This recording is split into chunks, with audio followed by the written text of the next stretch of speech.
Hi there and welcome to another episode of Andy Robinson RC. Cheers for checking out the channel today and thanks for joining us. Well, okay, so what have we got today to show you? Well, we have this, which dates from 1999. This is a Schumacher two-wheel drive buggy called the Fireblade Evo.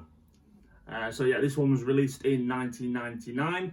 The Fireblade series of buggies were generally a continuation of development from the Schumacher Cougar 2000s. But anyway, as we say, here it is. This is the Schumacher Fireblade Evo.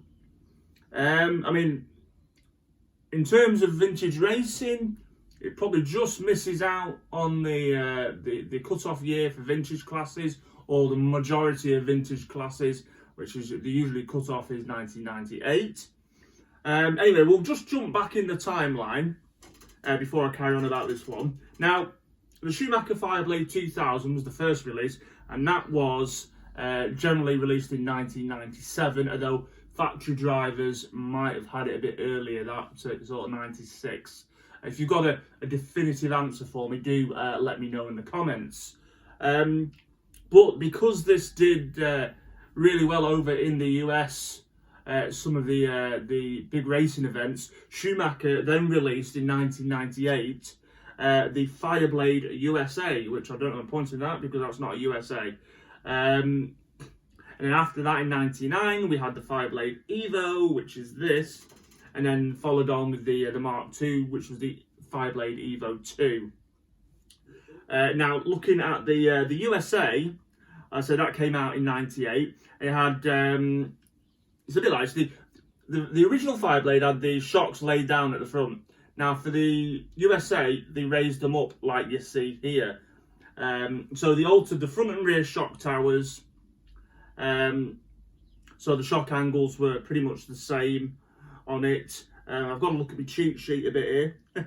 They also moved the motor position slightly as well. I think for, just to make it a little bit better, stability when jumping. And also they put in enough room to have 7 cells in the battery compartment. I think also as well, I mean, generally you ran 6 cell packs, but you could alter then the weight distribution by pushing the battery forwards or backwards a bit. So they did that as well. The Evo, I'm not clued up tons on Schumacher, so I don't even pretend to be an expert. But on the Evo, which is what this is, again, they changed the design of the shock towers from the USA. It's got a different body, that's an Evo body. And if I'm honest, they're the two big differences that I know about, which is the body shell and the front and rear shock towers changed. So maybe that altered the geometry. As far as I know, the wishbones are all the same. The chassis, I believe, is the same. But again, if you do know, please let me know of any more differences on the Schumacher Evo. Now, the Evo 2 had larger rear bearings in it, and it had chassis modifications to it to strengthen it up a bit more. And again, they put new front and rear shock towers on it. So it did keep evolving, and I think the Evo 2 came out in about the year 2000 as well. So that's a bit of history of the Schumacher Fireblade. As I said, I know I've already said it, but if you know any more info, it'd be good to hear it in the comments, please. And as I said as well, this was an evolution basically of the Cougar 2000 series of buggies. Because I know if you look on the later 2000 Cougars, the chassis looks very similar to the Fireblade. Right, okay, so that's enough of that. We don't need that now. Now, this Fireblade Evo that I picked up, I say locally, it was actually from one of the racers that comes to the Blackpool File Club, which was cool. And I've been sort of like, I wasn't sort of looking for a Fireblade. I like it because Schumacher are an English manufacturer, so I thought, yeah, and I did have a Schumacher Fireblade of my own. It must have been about 98, 99, and that was definitely the Fireblade 2000 with the lay down front shocks, because I remember it having like a bronze green body shell, which wasn't overly pretty, and a white wing and white 3-spoke wheels. These look like USA wheels, these. So I do remember it, and it was a fast thing, or what I remember, it was fast. But not long after I had it, something went wrong with it, and because I didn't really have the same sort of knowledge that I do now, I'm assuming it was something wrong with the ball diff, or even the slipper clutch assembly, or something along those lines, something that I didn't know, the gearbox, something around that area that was beyond me at the time, and it just wouldn't work properly, so I just got rid of it. But while I did have it running, it was super cool. It was dead fast. I loved it, and it was quite a different looking buggy compared to the what you've had around then, which would have had the Team Associated B3 and the Losi XX CR. So yeah, it was cool, and I liked it. And I sort of thought, I quite fancy a Fireblade at some point. And then anyway, jumped like years and years and years later. One of our racers at the Blackpool club called Wes had a Fireblade Evo, and my eyes lit up when I first saw it. I thought, ooh, if he ever sells it, I'd like to get first dibs on that. Anyway, I was browsing on Facebook Marketplace, and I saw this on there, and I thought, that looks suspiciously like Wes's Fireblade. So I messaged him, and we arranged a deal, and here we go. Here it is. Now, Wes raced it in our vintage class at the club, and he did about 3 or 4 rounds with it from the winter series. So that was cool. So it was good to see it out on track. Now, what I can tell you about this particular one is Wes did put a new body and under tray on it in his colours. And also, if I look here as well, he put fresh tyres on all around. We've got Schumacher mini darts at the back and Schumacher low profile cut tags on the front. And he did put these Fast Tracks alloy shocks on. Now, I'm not a fan of them. Having had a set before, I put them on a Cobra I had, and they just didn't feel right, and they leaked quite easily, and I just wasn't a fan of these particular shocks. So they'll be going at some point. They're all right for now. They're on it, but I think I'd like to replace them with some the proper Schumacher ones or an alternative. But it's just personal preference, really. So yeah, it still has the wing and the spur cover from the previous body shell, which was this colour. I don't know if Wes has still got the other body yet, and he hasn't given us or what, but it's got this one on. So and it just needs a bit of setting up, really. And there is a slight issue I noticed only today, that you can't see it off the picture, so I'll take the body off, but the rear of the transmission is not sitting flush on the chassis, it's slightly tipped back. So I'm going to have to take it to pieces and see if I can sort that issue out. I don't know what it is, no idea, but I'll have a look at it. I mean, if you just look at it, it looks fine, except the rear tower is slightly at a lean, but generally you wouldn't notice. But I only noticed it because I was taking the under tray off and the shell to give it a bit of a clean off, and I noticed it, and I thought, oh, I'll have to have a look at that. Anyway, let's whip the shell off. It's very well velcroed on. So, okay, so in terms of what it came with, this is how I got it.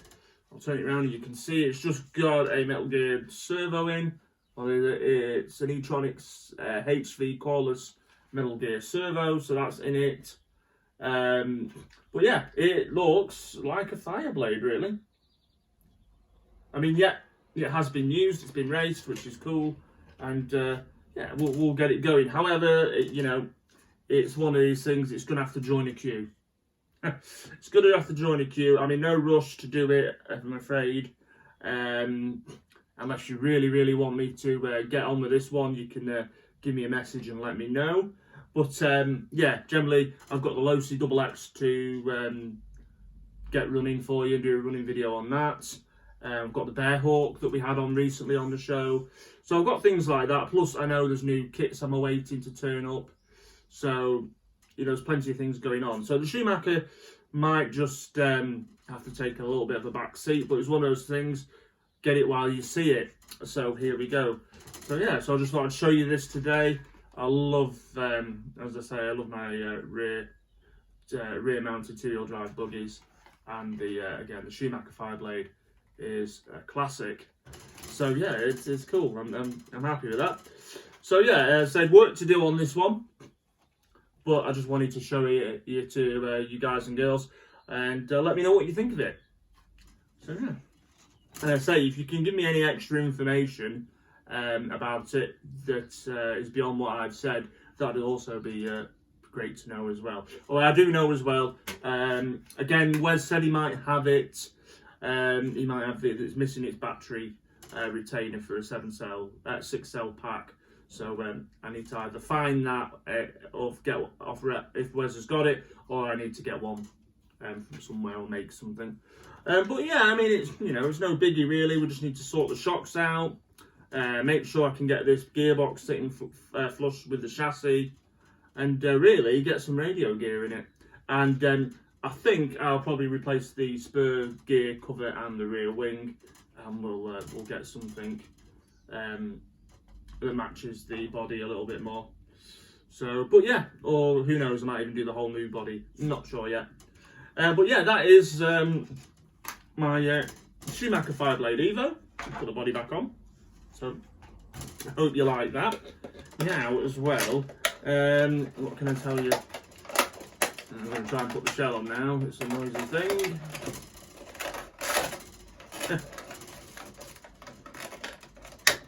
Right, okay. So I'll just put the Fireblade there for the minute.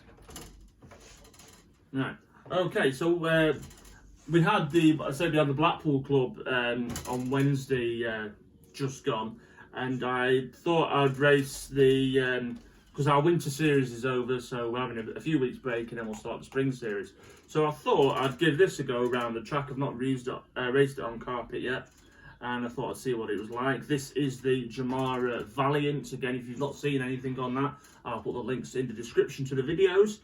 And I thought I'd give it a go anyway and test it out. And I was quite surprised. I mean, I had an idea of what I was doing to set it up to the track. I think it's about 40-50 weight oil in the back. I started with about 60 weight oil in the front, but I think I need to go up slightly after running it last night, on Wednesday night, sorry. So still a few tweaks. I did run it, I added some rear camber to it, and just to keep the back end a little more planted. But it's quite stable on the whole, and it drove nicely, and it was good to see it out on track. So yeah, that was cool. I'm really liking that. Again, it's not anything flashy inside. In fact, it's got an e-tronic servo, a Hobbywing 1060 ESC, and a Checkpoint 19 single money motor. I think it's a single or a double anyway, but Checkpoint 19 turn money motor, which is an Ace 19 turn brush motor back in the day. So yeah, and also I've obviously put some proper indoor racing tyres. We've got the Schumacher Cactus on the back and the Schumacher low cut staggers on the front. Now I did replace the shocks since you've last seen it. I put on some 3 racing shocks that came on a DTO2 I got in, and I thought I'll have them, and these were much better than the kit ones that were on it. And I've just done a bit of tweaking and fettling to it, and yeah, so I'll say that. So I'm going to take it next time as well and see how we get on, because I'm going to make it just a few more tweaks, like with the shock oil again, and we'll give it another go. But yeah, so I just thought I'd tell you about that. I thought it was pretty cool. I like to see that running now. I've also got to get my B2 out there as well and give that a bash and see how that goes. But yes, yeah, so as I say, plenty of things still to come on the channel. Let me know what you want me to do with the Schumacher Fireblade. Yeah, all good. And also, before I forget as well, you might have noticed my little green ribbon badge there and my wristband. These were also mentioned on the Tammy Bearhawk video I did, and it's the RCMHAP Facebook group community, which is the radio control mental health appreciation group. And it's a place for people that are enthusiasts about RC that struggle with mental health or problems similar. They can go on there and they can find people that they can relate to and chat, and without feeling sort of any sort of pressure or being judged. So again, go check that out. Well worth having a nosy at. Again, I'll put the links into the video description from there. And also, if you fancy one of these little badges or the wristbands, you can get them through the Facebook charity group page. Right, okay, that is it from me for this time. Hope you all have a fantastic weekend, because it is getting towards the end of Friday now as I'm filming this. So yeah, take care of yourselves, and we will see you all very soon. See you later. Bye.